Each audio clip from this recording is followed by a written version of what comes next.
Depuis les débuts de l'humanité, des figures énigmatiques et terrifiantes ont toujours attisé la curiosité. L'Antéchrist, en particulier, dégage une aura de mystère qui fascine et effraie. Il n'est pas seulement un personnage sombre, issu des textes sacrés, mais un symbole de tout ce qui menace l'ordre et la paix. Après tout, qui est cette figure qui, pour beaucoup, symbolise le mal incarné? Et comment a-t-il réussi à occuper une place aussi sombre et fascinante dans l'imaginaire populaire? Maintenant, cliquez sur j'aime, abonnez-vous à la chaîne, cela ne prendra qu'une seconde et vous nous aiderez beaucoup. Au fil des siècles, de nombreux érudits et religieux ont tenté de percer les mystères de l'Antéchrist. Pour certains, il s'agit d'une entité réelle, sur le point de se manifester sur Terre. Pour d'autres, c'est une idée, une métaphore du mal et du chaos qui guette l'humanité. La fascination pour lui réside non seulement dans les prophéties qui l'entourent, mais aussi dans la peur et le doute qu'évoquent ces mentions. Et lorsque l'on réfléchit aux défis auxquels notre société est confrontée, il est impossible de ne pas se demander: est-il, d'une manière ou d'une autre, parmi nous? Les prophéties et les récits bibliques le décrivent comme quelqu'un qui apportera la tromperie et la destruction, mais pouvons-nous interpréter ces mots littéralement? Peut-être que le véritable mystère de l'Antéchrist réside dans la façon dont il semble changer de visage au cours de l'histoire. Des personnages historiques, des événements catastrophiques et même des dirigeants controversés lui ont été associés, le transformant en une ombre qui semble toujours s'adapter aux peurs de chaque époque. C'est là que le mystère s'approfondit encore plus. À chaque génération, de nouvelles théories et interprétations sur l'Antéchrist émergent, renforçant sa présence dans les discussions et dans l'inconscient collectif. Cependant, plus on essaie de le comprendre, plus sa véritable identité semble lointaine. C'est comme s'il était là, toujours caché, toujours à 2 pas de notre compréhension. C'est peut-être là le plus grand secret, le pouvoir qu'il a de nous faire questionner, imaginer et craindre. Après tout, que savons-nous de l'Antéchrist et que se cache encore dans sa sombre énigme? Le concept de l'Antéchrist remonte aux temps anciens, émergeant comme une figure enveloppée d'ombre et de controverses. Le mot même « antichrist » suggère une opposition, un être destiné à s'opposer au bien, à la paix et à tout ce que l'humanité valorise. Mais qui est-il, au fait? À l'origine, le terme était utilisé pour désigner quelqu'un qui s'oppose au Messie, quelqu'un qui représente le déni de la bonté divine. Au fil du temps, cette idée a évolué, prenant des contours encore plus obscurs et intrigants. Dans les Écritures, il apparaît comme une menace invisible, un agent du chaos qui opère dans l'ombre, défiant la foi et répandant la tromperie. Les descriptions, souvent vagues, permettent différentes interprétations, créant un personnage à la fois effrayant et fascinant. L'Antéchrist, pour beaucoup, n'est pas seulement un homme, mais une manifestation du mal dans sa forme la plus sournoise. Ce concept, aussi ancien que les civilisations elles-mêmes, a été transformé par le christianisme et façonné par les croyances populaires au fil des siècles. Et ce n'est pas seulement dans la Bible que l'on trouve des références à l'Antéchrist. Les cultures du monde entier ont développé leur propre version d'un personnage maléfique et manipulateur qui apporte le chaos et la peur. Cela nous amène à nous demander: l'Antéchrist est-il une idée qui transcende les barrières religieuses? Ou est-il vraiment une entité attendue uniquement dans les traditions chrétiennes? Les curiosités de l'histoire nous montrent comment le concept de l'Antéchrist se confond avec d'autres croyances, ce qui ne fait qu'accroître le mystère de qui il est réellement. Au fur et à mesure que nous progressons dans l'histoire, l'Antéchrist se transforme en une figure mythifiée, acquérant de nouvelles interprétations et significations. De présence biblique, il devient un symbole de menace en temps de crise, reflet de ce que la société craint le plus à chaque époque. Mais même avec autant de points de vue différents, une question demeure. L'Antéchrist n'est-il qu'un concept symbolique ou marchera-t-il réellement parmi nous un jour? Les prophéties bibliques concernant l'Antéchrist sont sans aucun doute l'un des éléments les plus intrigants de l'Écriture. Depuis les livres de Daniel et de Jean jusqu'à l'Apocalypse, on retrouve des mentions de ce personnage énigmatique, toujours associé aux temps sombres et aux événements catastrophiques. Dans leur vision, les prophètes décrivent un être qui apparaît au milieu du chaos, apportant avec lui une série de désastres et une promesse de tromperie. Mais que nous disent exactement ces prophéties sur son arrivée? Et que pouvons-nous apprendre des paroles des anciens prophètes?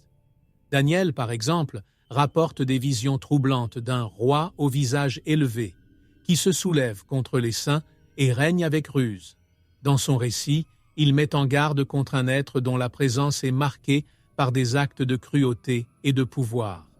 Dans l'Apocalypse, Jean dépeint un scénario encore plus inquiétant, dans lequel l'Antéchrist prend une forme presque inhumaine, étant décrit comme la bête qui semble défier l'ordre divin.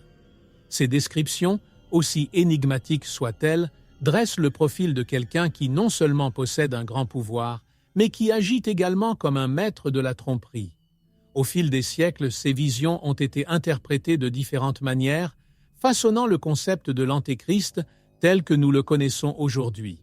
Chaque génération semble réinterpréter ces prophéties à sa manière, cherchant dans des mots anciens une réponse aux préoccupations contemporaines.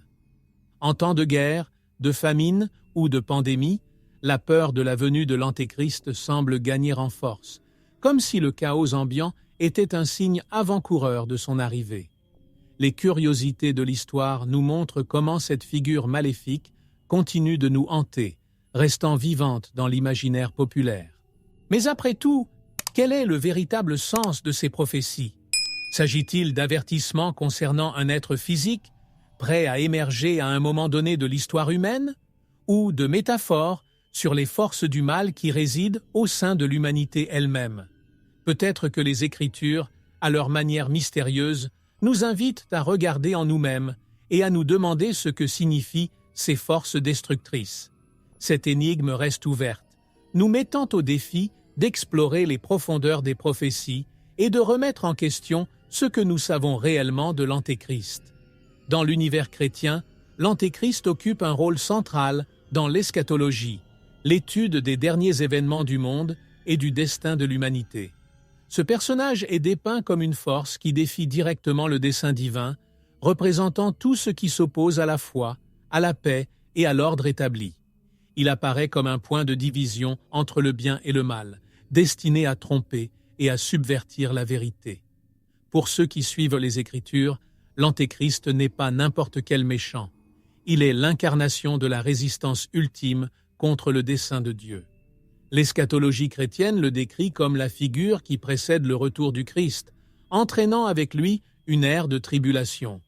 Cette période est marquée par des calamités, des souffrances et des tromperies, où l'Antéchrist séduit l'humanité avec des promesses de rédemption et de pouvoir. À la base, il est un maître de l'illusion, quelqu'un qui manipule les faiblesses et les ambitions humaines pour établir sa domination. La peur de son arrivée grandit lorsque nous regardons le monde et voyons des signes que beaucoup interprètent comme l'accomplissement de ses prophéties. Mais était-ce vraiment un présage?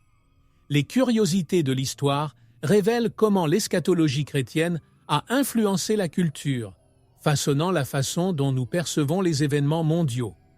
En temps de crise, de guerre ou de catastrophe naturelle, la figure de l'Antéchrist est vite associée à des dirigeants controversés, à des dirigeants qui déstabilisent les nations.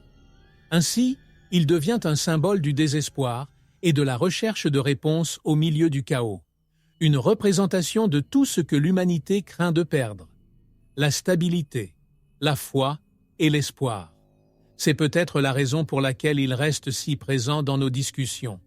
Cependant, l'eschatologie nous parle aussi d'une rédemption finale, d'une victoire sur l'Antéchrist qui culmine dans la restauration divine. C'est la promesse qui réconforte ceux qui croient que le mal, aussi effrayant soit-il, a une fin. Ainsi, l'Antéchrist est à la fois un avertissement et une préparation pour ce qui est à venir. Est-il simplement un élément d'une histoire plus vaste ou son rôle est-il plus profond et plus sombre qu'on ne peut l'imaginer? Tout au long des Écritures, nous trouvons d'innombrables signes qui serviraient à avertir l'humanité de l'arrivée de l'Antéchrist. Ces signes ne sont pas de simples coïncidences, mais des avertissements énigmatiques qui, selon beaucoup, ont été laissés pour que nous puissions reconnaître le mal lorsqu'il se manifeste. Parmi ces signes, on distingue la présence de faux prophètes, les guerres, les famines et les catastrophes naturelles, des événements porteurs d'une sombre symbolique et qui suscitent la curiosité pour l'avenir. À chaque nouvelle tragédie, certains se demandent, serait-ce un signe avant-coureur de l'arrivée de l'Antéchrist? Dans les prophéties, 7 signes spécifiques sont mentionnés, tous plus inquiétants les uns que les autres. On dit que l'Antéchrist émergera au milieu du chaos, lorsque le monde sera plongé dans des crises, et que l'humanité sera à la recherche de réponses et de salut. Ces signes vont d'une paix illusoire, précédant un conflit majeur aux catastrophes naturelles qui ébranlent la planète. Ces avertissements nous font réfléchir sur les moments où le monde se trouve au bord de l'effondrement. Et beaucoup se demandent si ces événements ne seraient pas conformes aux prophéties des anciens. L'interprétation de ces signes a cependant évolué au fil des siècles, s'adaptant aux défis et aux peurs de chaque époque. Les curiosités de l'histoire montrent qu'à différentes époques, les gens ont vu l'accomplissement de ces signes dans des événements tels que de grandes guerres, des pandémies et même chez des personnalités politiques. Ces derniers temps, l'émergence de dirigeants charismatiques et controversés rappelle à beaucoup de ces avertissements bibliques, comme s'ils résonnaient encore aujourd'hui. Qu'est-ce que cela nous apprend sur l'influence de l'Antéchrist dans la société d'aujourd'hui? Ces signes sont peut-être plus que de simples prédictions. Ils peuvent nous rappeler notre fragilité et la façon dont, en temps de crise, les êtres humains ont tendance à chercher quelqu'un pour les guider ou les sauver. Mais comment saurons-nous réellement reconnaître l'Antéchrist parmi tant de signes? Se révélera-t-il de manière évidente ou sera-t-il caché sous l'apparence d'une personne de confiance? C'est cette incertitude qui rend le mystère de l'Antéchrist encore plus intrigant et, en même temps, inquiétant. Au fil des siècles, certains personnages historiques ont été associés au profil de l'Antéchrist, comme si leurs actions et leur personnalité reflétaient l'essence de ce sombre personnage. Les empereurs cruels, les dictateurs impitoyables et les dirigeants qui ont déclenché des souffrances massives étaient parfois considérés comme les antéchrists de leur époque. Un exemple est celui de l'empereur Néron, qui a persécuté les chrétiens de manière brutale et impitoyable, provoquant une peur si profonde que beaucoup le considéraient comme la personnification du mal. Ces cas montrent à quel point le concept de l'Antéchrist est flexible, s'adaptant aux horreurs de chaque génération. Un autre exemple frappant de l'histoire est celui d'Adolf Hitler, dont le leadership a amené le monde au bord de la destruction pendant la Seconde Guerre mondiale. Sa capacité à manipuler et à inciter à la violence d'une manière presque hypnotique a conduit beaucoup à le considérer comme l'Antéchrist lui-même. À ce moment-là, le monde était horrifié par les actes qui semblaient accomplir les prophéties concernant un dirigeant cruel et impitoyable. Ces faits historiques intéressants montrent comment des dirigeants puissants et influents peuvent assumer le rôle d'un antichrist, terrorisant ceux qui se sentent impuissants face à un tel mal. Mais toutes les associations avec l'Antéchrist ne se limitent pas aux personnalités militaires. Dans les temps modernes, des hommes politiques, des hommes d'affaires et même des chefs religieux ont été accusés de s'aligner sur le profil de l'Antéchrist, surtout lorsque leurs actions vont à l'encontre du bien-être collectif. La force du mythe de l'Antéchrist est telle qu'un acte de tyrannie ou de manipulation à grande échelle suffit à faire naître des soupçons. Ce phénomène montre comment les gens continuent d'interpréter les Écritures en fonction de ce qu'ils voient autour d'eux, cherchant à comprendre le mal dans son contexte. À chaque époque, le profil de l'Antéchrist semble trouver un nouveau visage, comme s'il était toujours à l'affût, prêt à se manifester sous des figures qui provoquent peur et inconfort. Cependant, ces associations soulèvent la question: cherchons-nous l'Antéchrist chez les mauvaises personnes? Ou se manifeste-t-il réellement de manière subtile, à travers ceux qui se distinguent par leurs actions sombres? C'est cette dualité qui rend le thème de l'Antéchrist si fascinant et pertinent, comme une énigme qui continue d'être résolue, mais jamais complètement résolue. La Bible nous prévient qu'avant l'arrivée de l'Antéchrist, de faux prophètes apparaîtront, des hommes qui séduiront les masses avec des promesses creuses et des prodiges trompeurs. Ces faux prophètes, bien qu'ils ne soient pas l'Antéchrist lui-même, agissent comme ses messagers, préparant la voie à sa domination. Ils savent manipuler les émotions, offrant de l'espoir là où il n'y a que du vide et faisant croire à beaucoup qu'ils sont porteurs de vérité. Mais après tout, comment les identifier? Il s'agit d'une question complexe, car les faux prophètes savent souvent cacher leurs sombres intentions sous une apparence de gentillesse. Ces faux prophètes ont tendance à avoir un charisme engageant, quelque chose qui captive immédiatement ceux qui les entendent. Ils promettent des solutions rapides aux problèmes de la vie, offrant une spiritualité instantanée, quelque chose de facile à consommer. Cependant, ces promesses sont comme des mirages, belles de loin, mais dénuées de substance. Les curiosités de l'histoire montrent comment, en temps de crise, sont apparus des personnages qui, par des discours puissants, ont détourné beaucoup de personnes de la vérité. Aujourd'hui, plus que jamais, il est essentiel de savoir différencier le vrai du faux dans un monde où les promesses alléchantes abondent.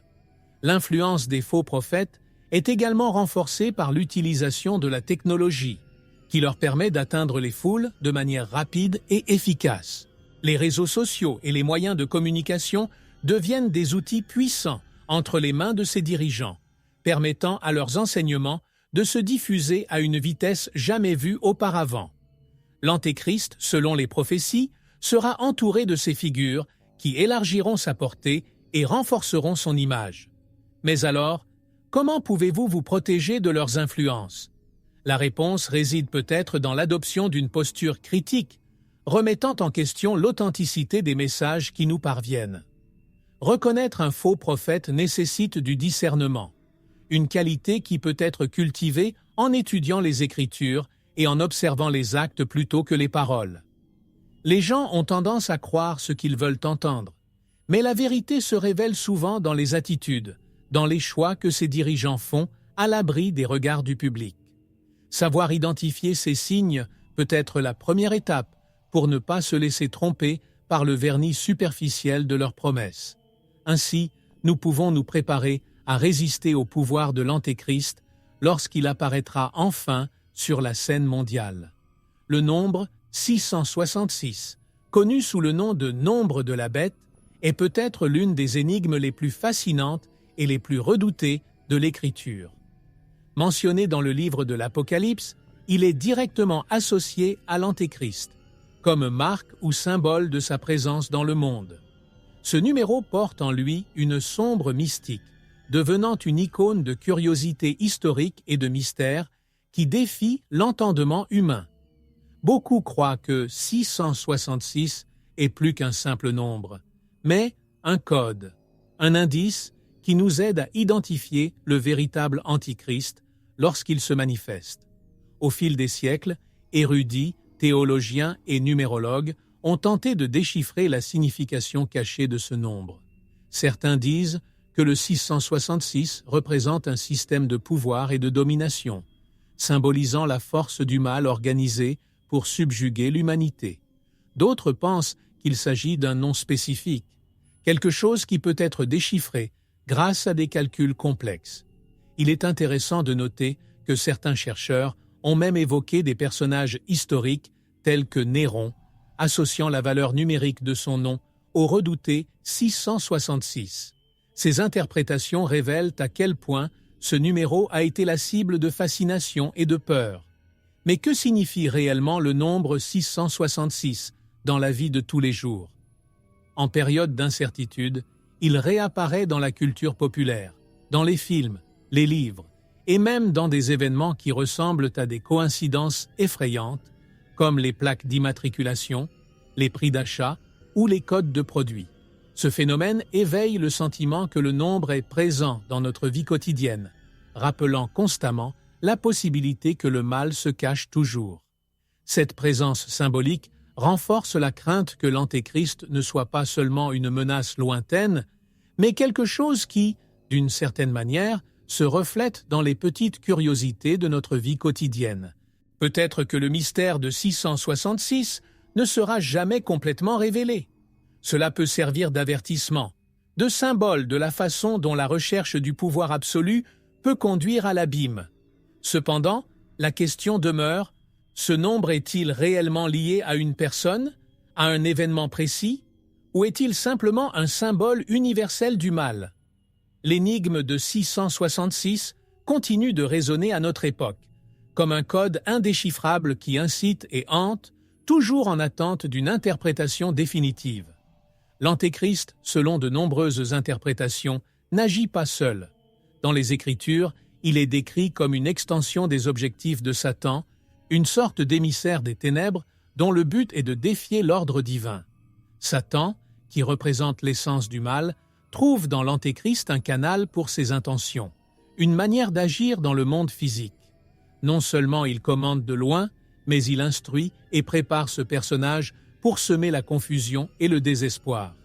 Cela place l'Antéchrist comme un acteur clé dans le plan du mal, quelqu'un qui opère avec la force et la ruse du prince des ténèbres lui-même. Cette relation entre l'Antéchrist et Satan est intrigante et soulève de nombreuses questions. Après tout, qu'espère vraiment réaliser Satan? Peut-être veut-il plus que le pouvoir. Il cherche la destruction de tout ce qui représente la bonté et la foi.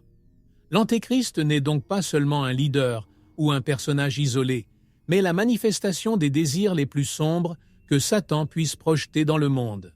Cette alliance maléfique nous amène à réfléchir sur l'impact qu'une telle présence aurait sur la société, et sur la manière dont cette force pourrait séduire et tromper des millions de personnes en temps de crise. Les curiosités de l'histoire nous montrent que cette dualité, le bien contre le mal, a toujours été présente dans les récits sur l'humanité. L'Antéchrist devient un symbole de tentation et d'illusion, quelque chose qui défie même les plus forts dans leur foi et leurs valeurs. Satan, à vos côtés, n'a pas besoin de se révéler. Il agit par de petits actes de tromperie, par les promesses de gloire et de puissance qu'offre l'Antéchrist. C'est comme si cette force maléfique comprenait exactement ce que les êtres humains craignent le plus et, en même temps, désirent le plus. Ainsi, il utilise l'Antéchrist comme le reflet de ce que l'humanité a encore du mal à comprendre. En explorant ce lien entre Satan et l'Antéchrist, nous réalisons que le véritable défi n'est peut-être pas de résister au mal manifeste, mais d'identifier le mal subtil, celui qui se fait passer pour de bonnes intentions. Peut-être que l'Antéchrist ne vient pas avec des signes clairs, mais avec des promesses de solutions et de réponses qui séduisent même les plus attentifs. Et c'est là l'essence du plan de Satan, rendre le mal désirable. Serait-ce l'arme la plus puissante de l'Antéchrist?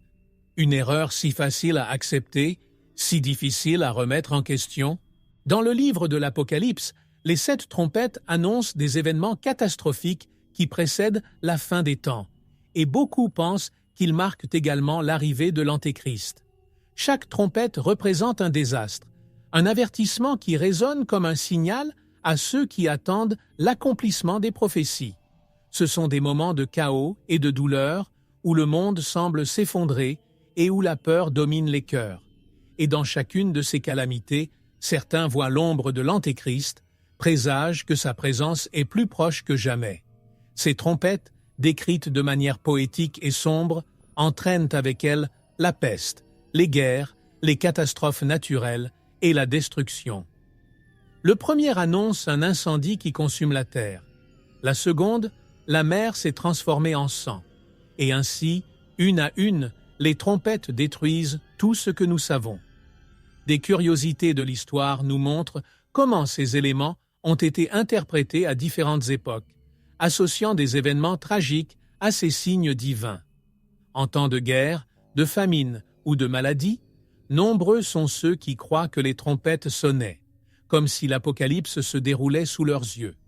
Pour certains, les trompettes ne sont peut-être pas littérales, mais elles symbolisent les défis auxquels l'humanité sera confrontée avant la montée de l'Antéchrist.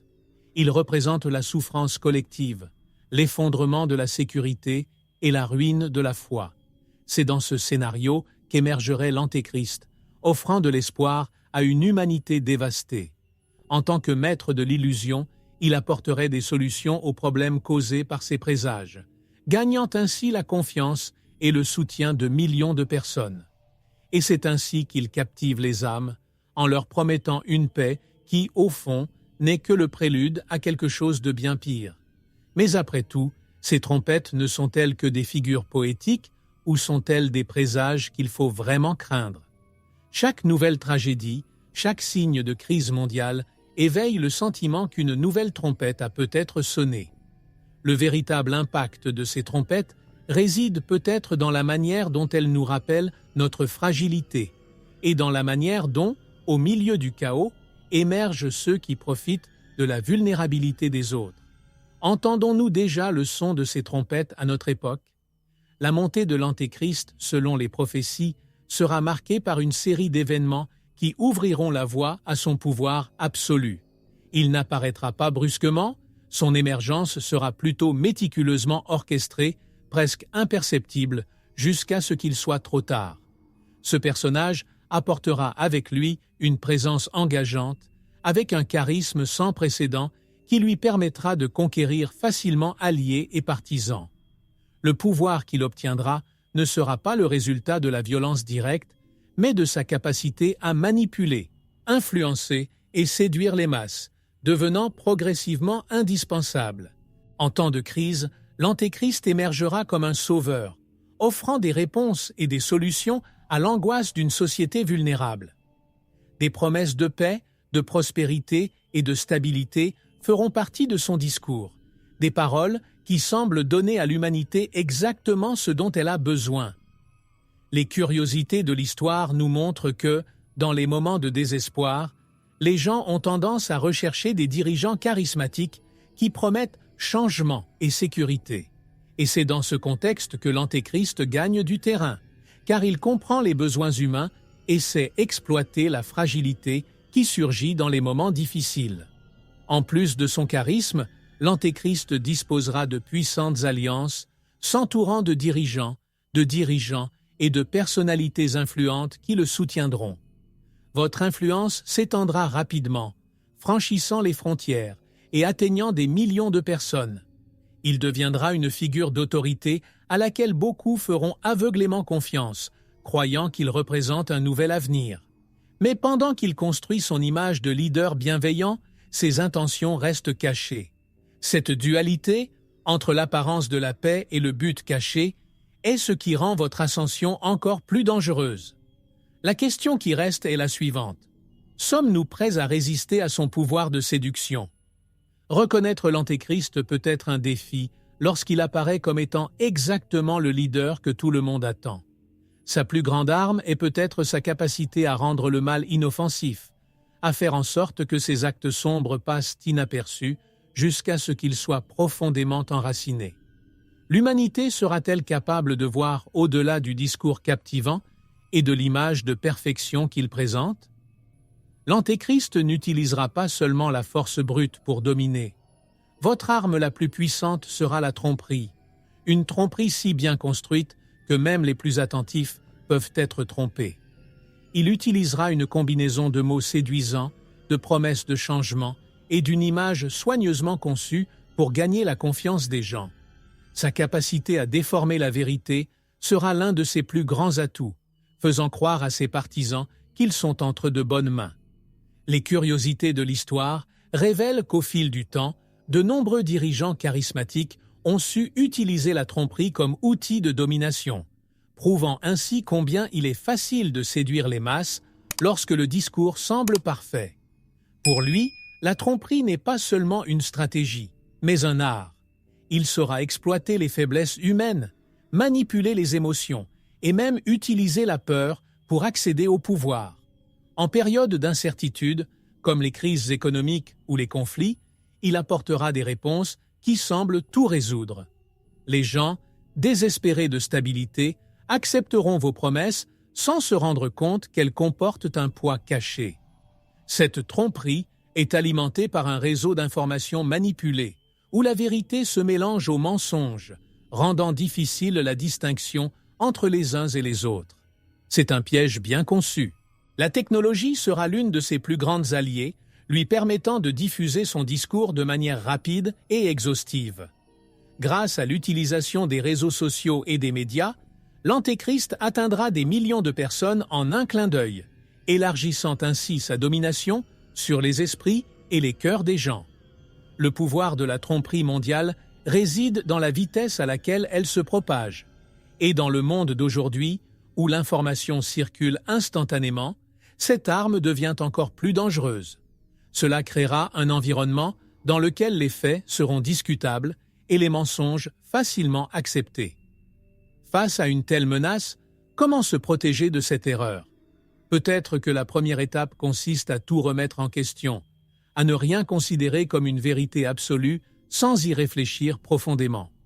L'Antéchrist s'appuiera sur la crédulité des masses, mais ceux qui savent regarder au-delà de la surface auront une chance de résister. Cependant, ce n'est pas une tâche facile. Résister à la tromperie demande du courage, de la sagesse et une conscience éveillée. Et la question qui reste est la suivante.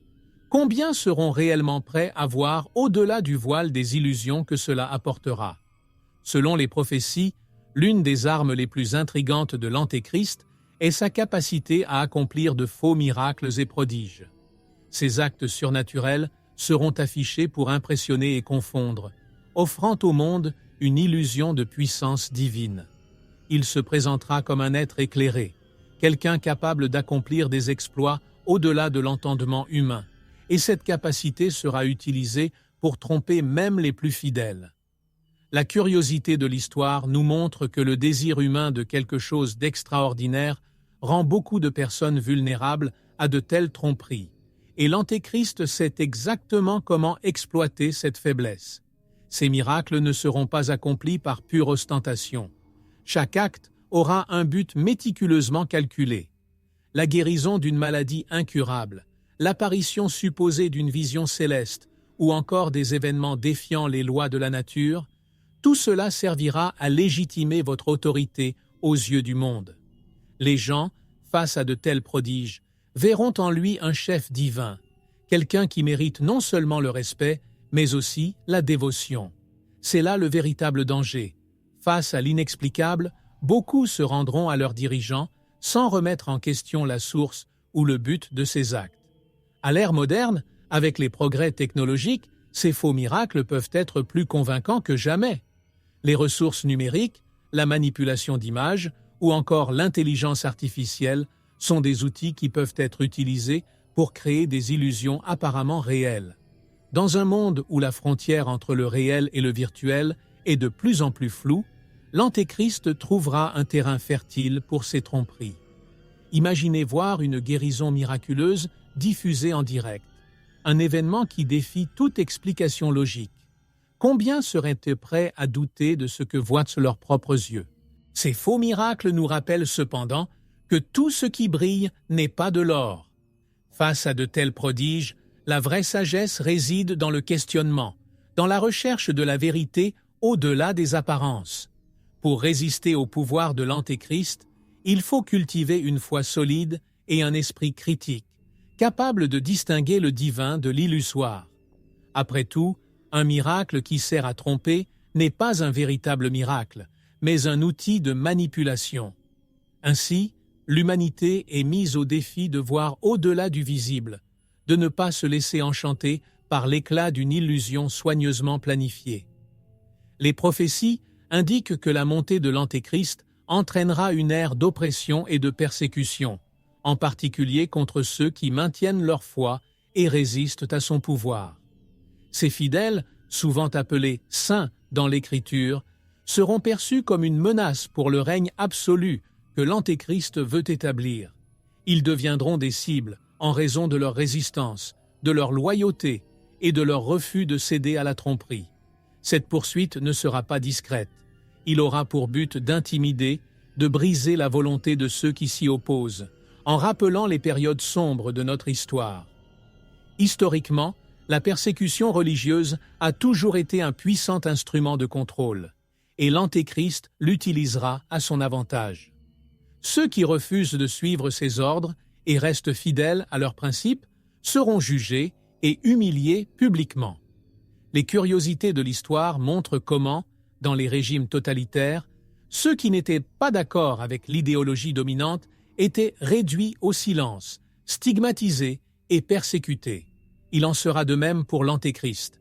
Il cherchera à éliminer toute voix qui conteste son autorité, créant ainsi un climat de peur et de soumission.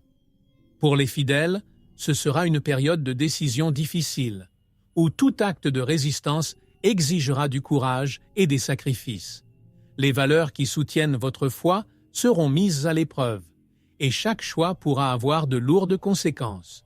Au milieu de cette oppression, il y aura ceux qui resteront fermes, inspirant les autres à faire de même face à de grandes pertes.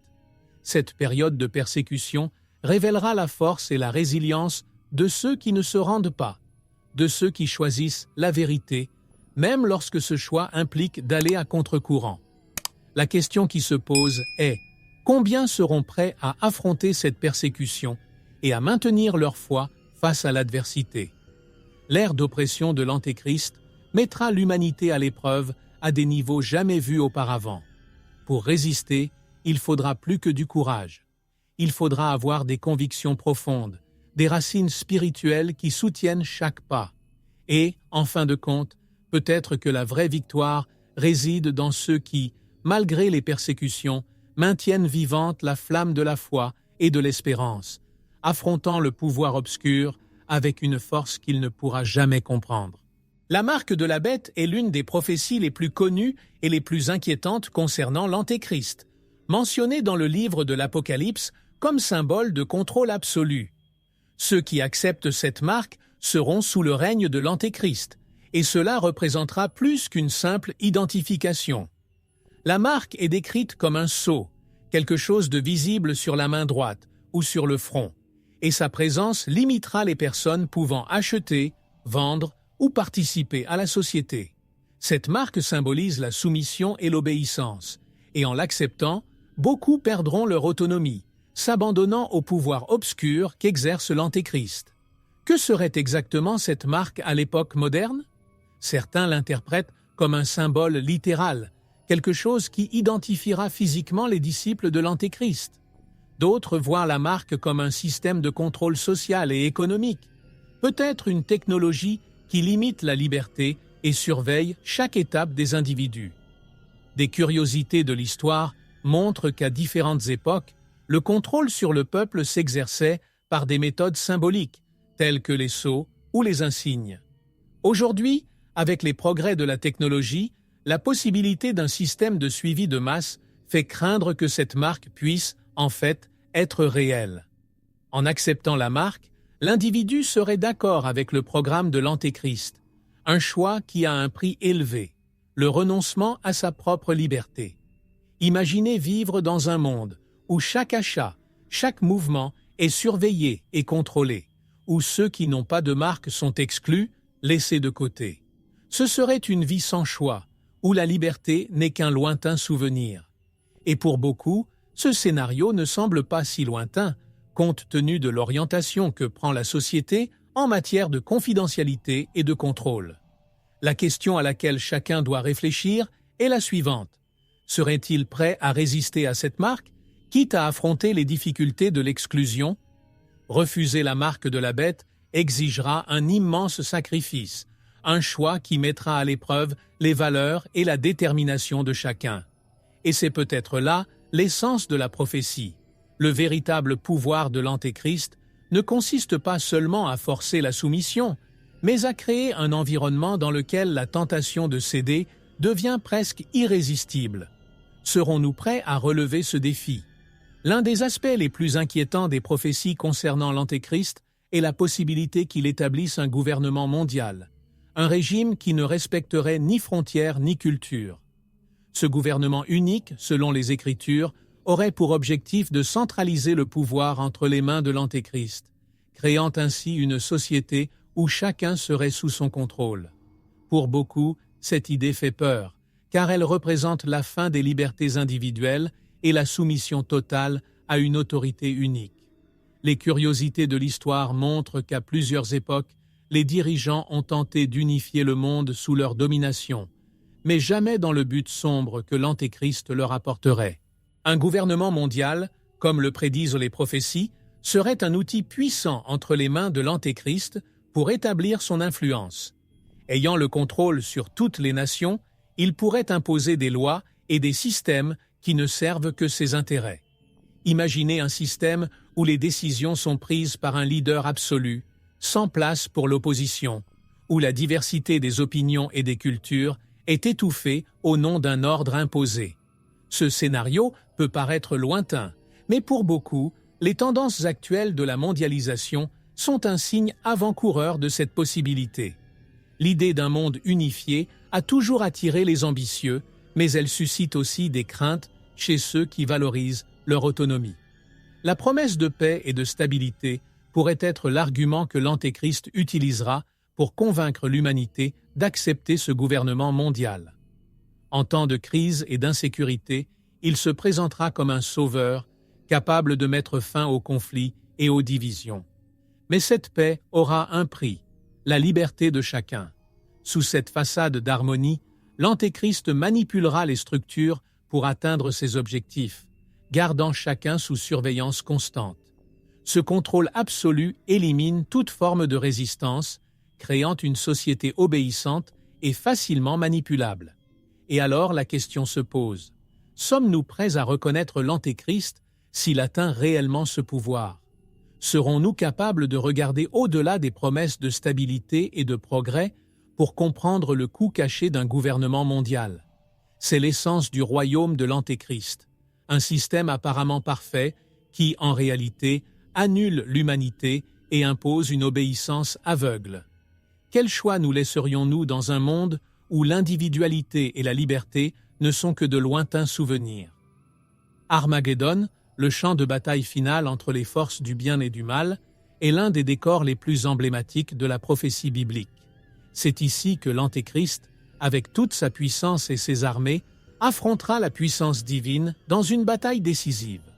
Cette confrontation ne sera pas seulement physique, mais spirituelle, représentant le conflit entre la lumière et les ténèbres, la vérité et le mensonge. La curiosité de l'histoire nous montre que le concept de bataille finale a toujours fasciné l'humanité, car il évoque l'espoir d'un nouveau départ, d'un monde restauré. Mais sommes-nous prêts à comprendre ce que signifie réellement Armageddon? Dans les Écritures, Armageddon est décrit comme un événement apocalyptique, où le chaos s'emparera du monde. C'est à ce moment que les forces célestes vont intervenir, affrontant l'Antéchrist et son empire de tromperie et de destruction. Au cours de cette bataille, l'Antéchrist utilisera toutes ses ressources, tous les alliés qu'il a gagnés, dans une tentative désespérée de maintenir sa domination. Ce scénario de guerre finale représente l'issue des promesses trompeuses, lorsque la véritable nature de l'Antéchrist sera révélée à tous. En temps de guerre et de crise, nombreux sont ceux qui se demandent si ces événements pourraient être le signe de l'approche d'une telle bataille. Armageddon est aussi une épreuve de foi, où ceux qui ont tenu bon jusqu'à la fin rencontreront un défi final. Chaque camp ne représente pas seulement une idéologie, mais un choix, et chaque décision prise tout au long de la vie culmine dans cette grande confrontation. La prophétie dit qu'en fin de compte, le bien l'emportera, mais cette victoire ne se fera pas sans sacrifice. Le monde sera témoin de la chute de l'Antéchrist, mais il ressentira également le poids de la perte et de la destruction. Cet événement ne sera pas un spectacle triomphal, mais un moment de réflexion et de renouveau pour ceux qui survivent. Ce qu'Armageddon nous enseigne, après tout, c'est que le conflit entre le bien et le mal est inévitable, mais que la victoire dépend de chacun des choix que nous faisons. Cette confrontation est le point culminant de la résistance contre l'oppression et le mensonge. Et tandis que l'Antéchrist cherche à dominer et à contrôler, la bataille finale nous rappelle que la liberté et la foi sont inextinguibles. Serons-nous prêts à résister ce jour-là? Armageddon n'est pas seulement un événement lointain, C'est une réflexion constante sur la lutte que nous menons en nous-mêmes et sur ce que nous sommes prêts à sacrifier pour la vérité. Les prophéties annoncent que l'Antéchrist, aussi puissant et redouté soit-il, connaîtra une fin définitive. Selon les Écritures, il sera vaincu par les forces divines et sa chute marquera le début d'une nouvelle ère pour l'humanité. Cette issue, attendue par ceux qui ont gardé la foi, sera un moment de rédemption et de soulagement. Mais comment sera-t-il vaincu exactement? La curiosité de l'histoire nous montre que la lutte entre le bien et le mal éveille toujours un désir de justice et de restauration. Et cette défaite de l'Antéchrist symbolise la victoire finale de la lumière sur les ténèbres. La défaite de l'Antéchrist ne sera pas une bataille ordinaire. Ce sera une confrontation où le pouvoir de tromperie et d'oppression succombera à la vérité et à la foi. Les Écritures décrivent qu'il sera vaincu par une force divine, quelque chose qui dépasse l'entendement humain. Cet acte de destruction représentera une rétribution pour leurs actes pervers, comme une purification qui libérera le monde de leur influence néfaste. C'est la fin d'une époque de peur où ceux qui ont résisté verront enfin le triomphe de la justice sur la tyrannie.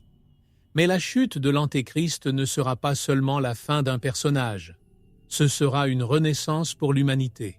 Avec lui, toutes les structures qu'il a construites, tous les mensonges et alliances qui l'ont soutenu tombent également.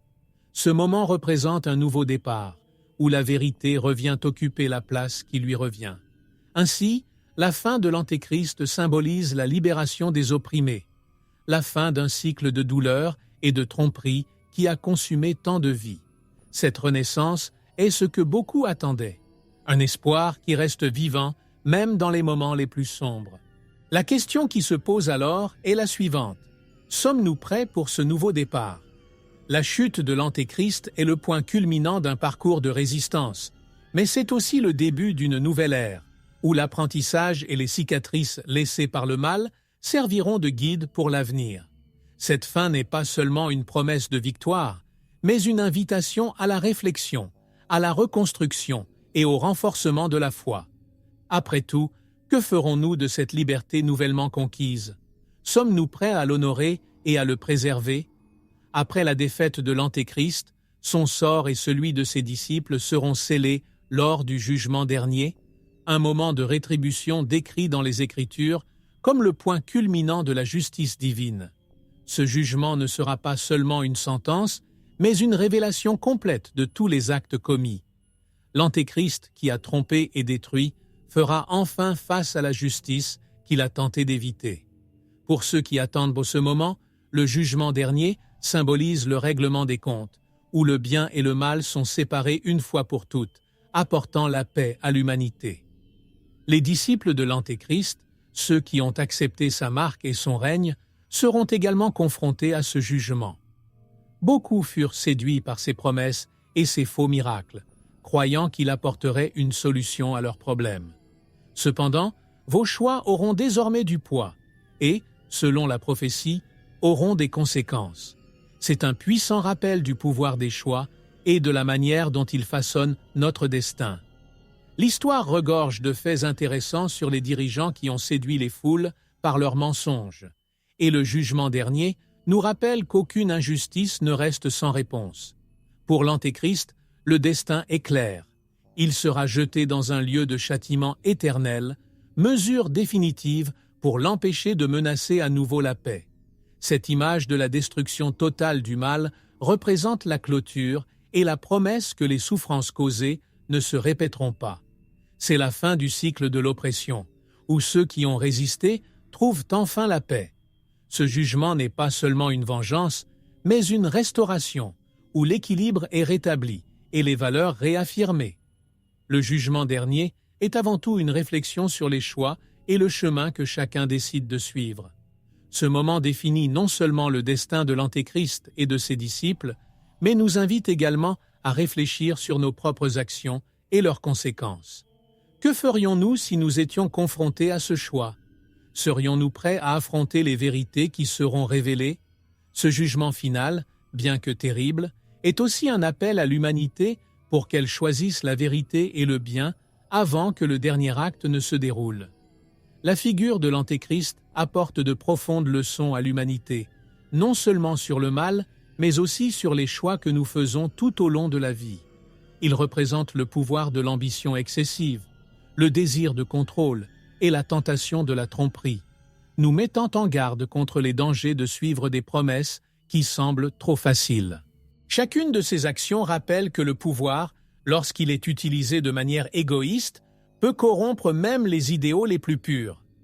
À chaque époque, les curiosités de l'histoire nous montrent des exemples de personnages qui ont chuté en cédant à ces tentations, prouvant que ces leçons sont toujours d'actualité.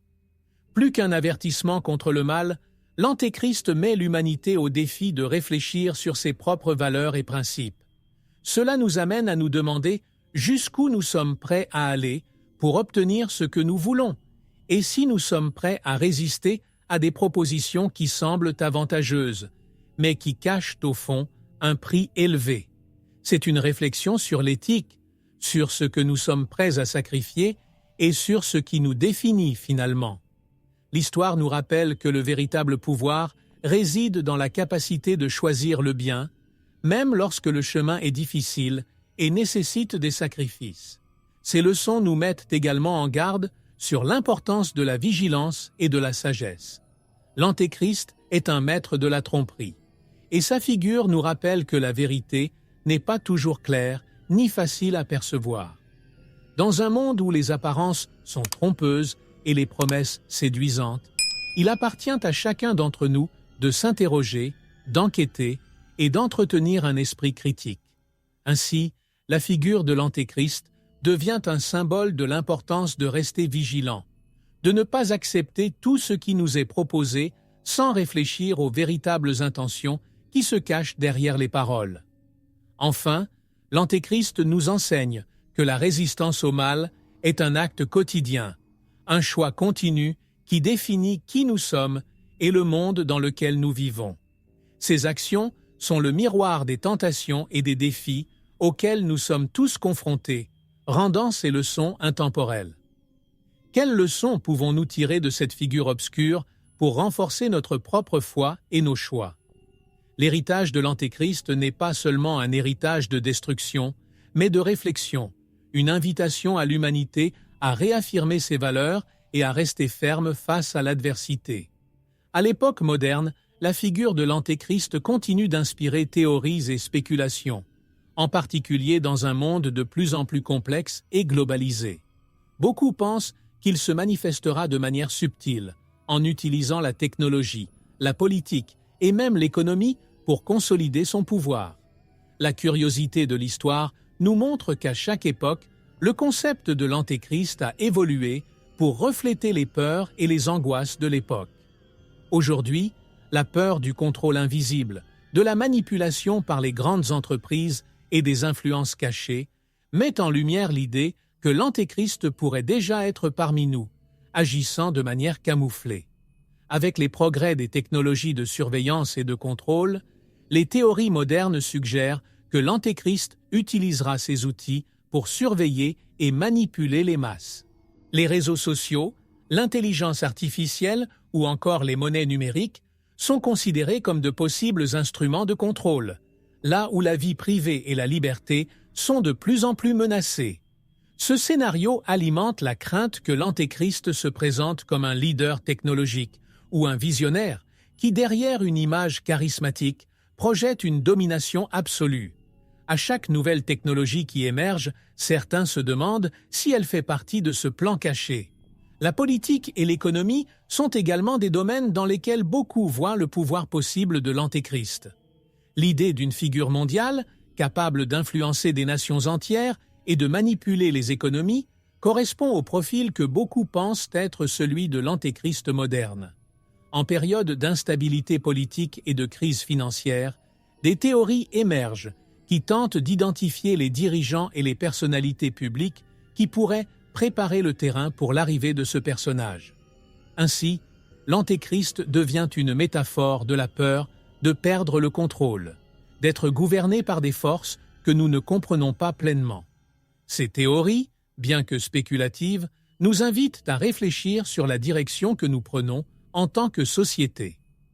La quête de progrès et de commodité nous rend-elle vulnérables à des manipulations cachées? Ou s'agirait-il simplement d'une autre curiosité de l'histoire, d'une adaptation du mythe de l'Antéchrist au contexte contemporain? Quoi qu'il en soit, la figure de l'Antéchrist reste d'actualité, rappelant constamment que tout ce qui semble avantageux n'est pas en réalité sûr. Et la question la plus troublante est peut-être la suivante. Sommes-nous prêts à reconnaître l'Antéchrist s'il est réellement parmi nous? La figure de l'Antéchrist, bien que sombre et entourée de mystères, offre plus qu'un avertissement concernant le mal. Elle nous rappelle l'importance d'être vigilants, d'être conscients des choix que nous faisons et de l'impact qu'ils ont sur le monde qui nous entoure. Dans un scénario où la tromperie, les fausses promesses et les manipulations semblent omniprésentes, la surveillance devient un outil indispensable. Ce concept est une curiosité de l'histoire qui traverse les âges, comme un appel constant à l'humanité de garder les yeux ouverts et le cœur ferme, sans céder au charme des sentiers faciles. Mais, parallèlement à la vigilance, l'Antéchrist nous invite à cultiver l'espérance. Si cela représente les ténèbres, alors l'engagement envers la vérité et la foi est la lumière qui nous guide à travers ces ténèbres. L'espérance n'est pas naïveté, mais une confiance résiliente que le bien peut prévaloir, que la foi est capable de résister même face aux adversités les plus intenses. En période d'incertitude, cet espoir sert de point d'ancrage, de rappel que, aussi séduisant que puisse paraître le mal, il n'aura jamais le dernier mot. La bataille contre la tromperie est aussi une bataille pour la vérité et l'intégrité, et chacun de nous joue un rôle dans cette confrontation. En tirant les leçons des prophéties sur l'Antéchrist, nous pouvons renforcer notre engagement en faveur de l'éthique, de la transparence et de la justice. Ce sont des valeurs qui transcendent les âges, des valeurs qui nous aident à construire une société plus forte et prête à faire face aux menaces, visibles ou invisibles, qui peuvent survenir. Le véritable antidote au pouvoir de l'Antéchrist est une conscience éveillée, une foi enracinée et une communauté unie. Ainsi, le message final qui reste est clair, que chacun de nous, au cours de son voyage, soit prêt à défendre la vérité, à promouvoir la paix et à agir avec gentillesse. L'Antéchrist est peut-être une figure de peur, mais il est aussi le miroir des tentations et des défis auxquels nous sommes confrontés en tant que société. Et, en fin de compte, c'est à nous de choisir entre le chemin de la tromperie ou le chemin de la vérité, entre les ténèbres ou la lumière qui nous guide vers un avenir meilleur.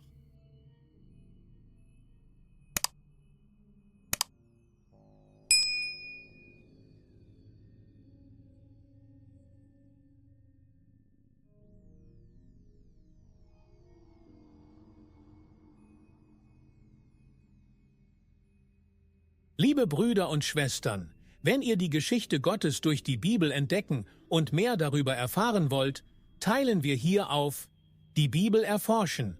Warum nicht den Kanal mit einer Spende von nur €1 via PayPal unterstützen? Diese kleine Geste kann einen großen Unterschied machen und ist entscheidend, um den Kanal aktiv zu halten. Ohne Ihre Unterstützung könnte unser Kanal jederzeit verschwinden. Um Ihre Spende zu machen, schauen Sie sich den Link im ersten Kommentar dieses Videos. Lassen Sie unsere Arbeit nicht aufhören. Wir zählen auf Sie. Abonnieren Sie den Kanal, mögen Sie ihn und hinterlassen Sie einen Kommentar.